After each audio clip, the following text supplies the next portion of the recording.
네, 의혹이 무성했던 세월호는 수면 위로 떠오른 이후에도 또 다른 궁금증들을 쏟아내며 논란의 중심에 서 있습니다. 3년 만에 돌아오는 세월호를 둘러싼 새로 드러나고 있는 의문점들을 짚어보겠습니다. 어떻게 생각하면 다행이다는 생각도 들죠. 그러면은 그렇죠. 우리 미수습자 6월이 유실된 건 아니네. 이렇게 다행이다고 볼 수 있지만 반대로 생각해 보면 계속 이런 식으로 유실되고 있었지 않느냐라는 추정이 가능하고.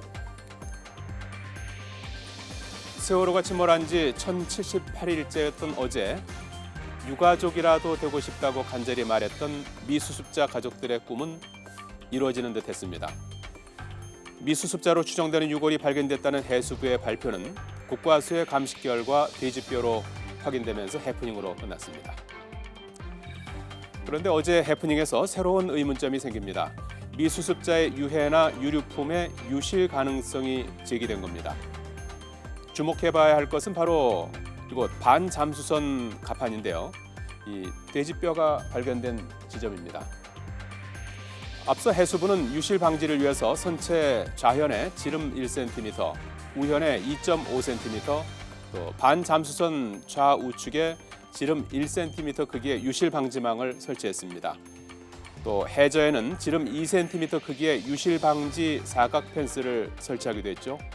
하지만 돼지뼈가 갑판 위에서 발견되면서 유실 방지 대책 부실 논란이 제기됩니다. 구멍을 뚫고 물을 빼는 과정에서 여러 가지 쓰레기 같은 것도 나올 수 있지만 그 유류품도 막 흘러나온다는 거죠. 그런 게 흘러나오고 있다는 소리는 그 전에도 사실은 인양 과정에서나 아니면 그 이전에도 해조류의 흐름에 따라 유실이 가능했다고 하는 걸 추정하기 때문에 우리가 심각하게 고민을 하는 거고 걱정을 하는 겁니다.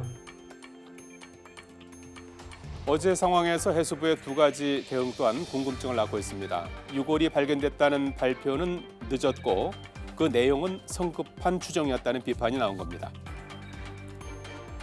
어제 유골이 발견된 시각이 오전 11시 25분, 그리고 미수습자의 유해로 추정된다고 해수부가 발표한 시각은 오후 4시 반입니다. 유골이 발견된 뒤 5시간이 지나서야 발표가 이뤄졌고 미수습자 가족들은 그때까지 이런 사실을 파악하지 못했던 것으로 전해집니다. 또한 해수부가 수거된 뼈를 전문가의 제대로 된 검증 없이 성급하게 사람의 뼈로 몰아간 게 아니냐는 비판도 나오고 있습니다.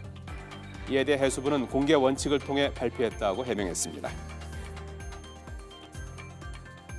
진행 사항을 공유를 하고 또 공개를 한다는 어떤 대원칙에서 저희들이 접근을 하였습니다. 그런 점을 좀 널리 좀 양해를 해주시면 감사하겠고요. 돌아오는 세월호, 새로 드러난 의문점 세 번째는 세월호 조타수의 양심 고백이 침몰의 원인을 규명하는 데 영향을 줄 수 있을지에 관한 겁니다. 사고 당시 세월호 조타수였던 고 오용석 씨는 지난 2014년 수감 당시 한 통의 편지를 외부에 보냈습니다. 세월호 침몰 당시 2층 화물칸의 외벽이 철제가 아닌 천막으로 빨갛게 표시된 그림이죠. 그런 내용이 담겨 있었습니다. 그가 직접 그림까지 그려서 지목한 곳은 세월호 5층 가운데 화물칸인 2층 C 데크 부분입니다. 철제가 아닌 천막으로 설치돼서 급격한 해수 유입을 막을 수 없었을 거라고 주장했습니다. 이에 대해 해수부 측은 처음 제기된 주장이라며 세월호가 인양된 만큼 이후에 선체조사위원회에서 확인돼야 할 것이라고 밝혔습니다. 침몰했던 세월호가 수면 위로 떠올랐을 때 2014년 4월 16일에 멈춰있던 시계가 움직이기 시작했을 때 일말의 희망을 가지기 시작했습니다.